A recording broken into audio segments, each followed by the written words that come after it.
शायद अब ये कंफर्म हो चुका है कि जेफरी डीन मॉर्गन का कैरेक्टर इमेजिनरी है।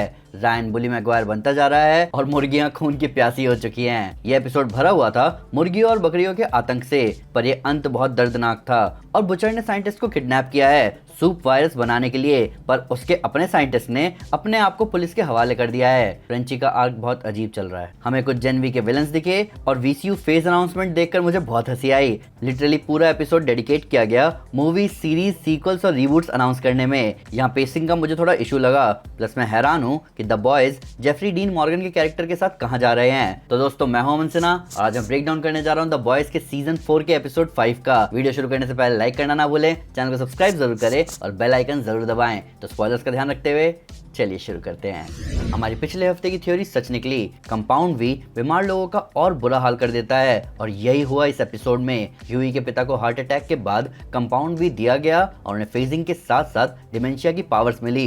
ये पूरा हिस्सा बहुत ट्रेजिक था। एक बेटा अपने पिता को ठीक करने के चक्कर में किस हद तक जा रहा है, ये बहुत सैड है। हालांकि ह्यूई के पिता ने जाते जाते तबाही की जो लड़ी लगाई वो बहुत खतरनाक था। साइमन पेग एक अच्छे एक्टर हैं जिन्हें द बॉयज में लिटरली पहले सीजन में दिखाया गया, जिसके बाद वो हमें दिखे अभी इस सीजन में और यहाँ भी उन्होंने हमें गुड बाय बोल दिया। हम इस एपिसोड में भी जेफरी डीन मॉर्गन के कैरेक्टर जो केसलर से फिर से मिले। 5 एपिसोड हो चुके हैं और इस कैरेक्टर ने कुछ नहीं किया।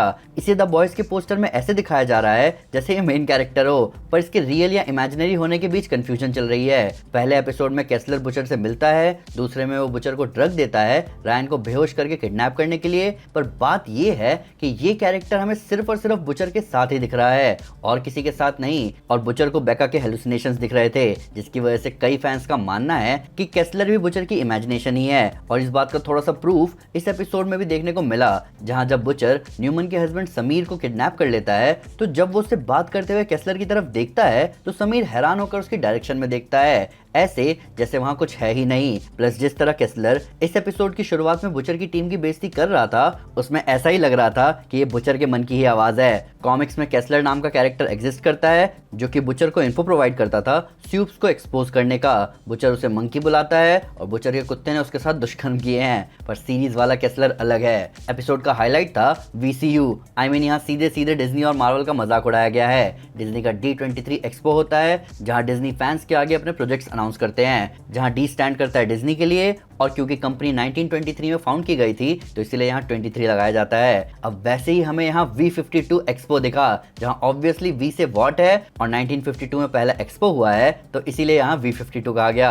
अब यहाँ पहला प्रोजेक्ट जो दिखता है उसका नाम है bomb site in the curse of Fu Manchu. ये अर्ली 90s में नॉवेल्स और मूवी का कैरेक्टर है। प्लस शैंग-ची की 1970s की कॉमिक्स में उसके पिता का नाम था फू मांचू, पर ये लाइसेंसिंग के इशू की वजह से बाद में चेंज कर दिया गया। हमें स्टॉर्म फ्रंट का पुराना चेहरा दिखता है लिबर्टी 1957 की एड में और क्रिम्सन काउंटेस भी दिखती है नॉयर की 1979 की मूवी और पूरा नेटवर्क लाइनअप। अब आपको अजीब बात ये नहीं लगती कि असली सुपर हीरोज की सुपर हीरो मूवी में अपना रोल वो खुद प्ले करते हैं। इन सब के ऊपर टेक नाइट की मूवी आपको सुनी सुनी नहीं लग रही? द टेक नाइट, जहां निर्वाणा का गाना होगा और अंधेरे से भरा सीन होगा। ये सीधे सीधे मजे लिए गए हैं 2022 में आई द बैटमैन मूवी से, जहां निर्वाणा का गाना यूज हुआ था समथिंग इन द वे और मूवी में कुछ जगह अंधेरा ज्यादा होने की शिकायत हुई थी।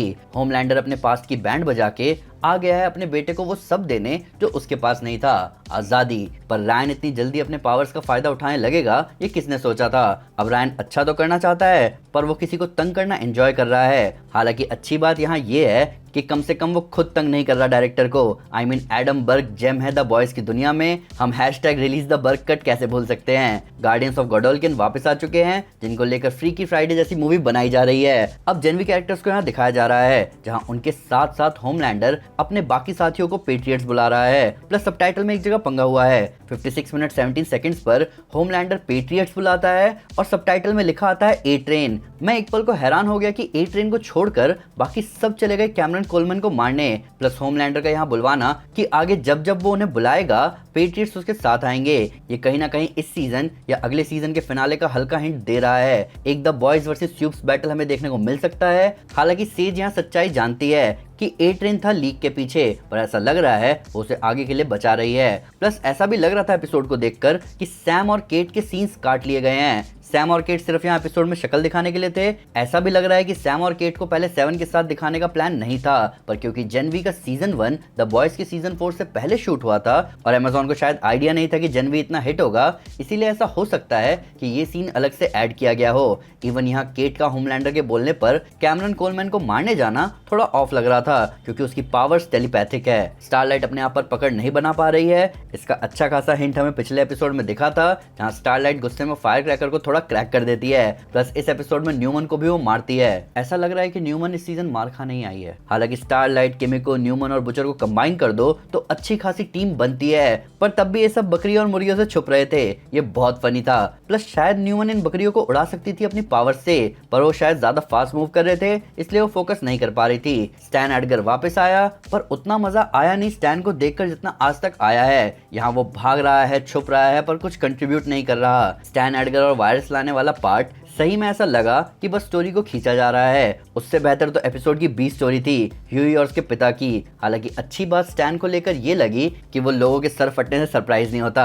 फ्रेंची का आर्क पता नहीं कहाँ जा रहा है। फ्रेंची हर सीजन हमें दिखता है अपनी खुद की गलतियों पर परेशान होता हुआ, और बाद में किमिको के साथ मिलकर सब सही हो जाता है। पर सही मायने में हम फैन हैं फ्रेंची के ब्रेकिंग बैड स्टाइल के, जहाँ हमें फ्रेंची सूप, किलिंग बुलेट्स और खतरनाक केमिकल्स बनाते हुए दिखना चाहिए, बजाय कि हर सीजन में एक पुरानी गलती से परेशान होते हुए। ऊपर से उसने अपने आप को अरेस्ट करवा लिया है। इस सीजन के एंड में भी वो खुद को माफ कर देगा और वापस निकल जाएगा अपने काम पर।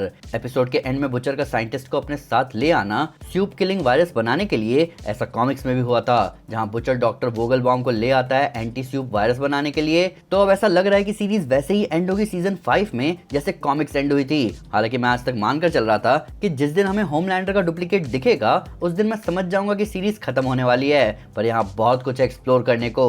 और मुझे लग रहा था कि इसके शो रनर एरिक क्रिप्की अभी अच्छे खासे 6-7 सीजन हमें दे सकते थे। अभी सोल्जर बॉय भी तो कैद में है कहीं। इस एपिसोड में एक नैरेटिव सेट हो रहा है कि कैसे ह्यूई अपने डैड के लिए वो कर रहा है जो जरूरी था, और दूसरी तरफ होमलैंडर अपने बेटे के लिए वो सब कर रहा है जो उसको जरूरी लग रहा है। यहाँ सूप वायरस वाला पार्ट थोड़ा हल्का जरूर लगा, पर मैं मान के चल रहा हूँ कि यही एंड गेम है। मैंने एक थ्योरी के बारे में भी बात करी थी स्कूपकास्ट पॉडकास्ट में, जहां होमलैंडर का इस सीजन का डायलॉग कि मैं अकेला हूं सीजर की तरह, ये कहीं ना कहीं बता रहा है कि होमलैंडर का अंत भी जूलियस सीजर की तरह होगा, जहां उसके अपने ही उसे मारेंगे। तो दोस्तों, ये था ब्रेकडाउन द बॉयज के सीजन 4 के एपिसोड 5 का। एंडिंग की तरफ जाने की तैयारी शुरू हो चुकी है। साथ ही साथ द बियर का सीजन 3 भी आ चुका है, वो भी पूरा सीजन, और अभी कल की देखने भी जाना है। और मंडे को हाउस ऑफ ड्रैगन भी आ रहा है। ये बहुत सही टाइम चल रहा है कंटेंट वाइज। प्लस सुपरमैन के एक दिन के शूट में ही आधी से ज्यादा कास्ट दिख गई, पर फिर भी अगर उससे कोई टेल मिस हो गई हो या आपको इसको नया फैक्ट इस वीडियो से रिलेटेड, तो प्लीज हमें कमेंट पर जरूर बताएं या हमारे सोशल मीडिया हैंडल पर हमारे साथ शेयर करें।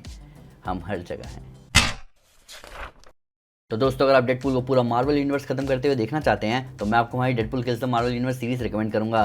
साथ ही साथ अगर आपको वीडियो पसंद आए तो इस वीडियो को लाइक और शेयर जरूर करें, और ऐसे कई सारे सुपर कंटेंट के लिए हमारे चैनल को सब्सक्राइब करना ना भूलें। Thank you guys, this is Aman Sinha and you are super super. Piece.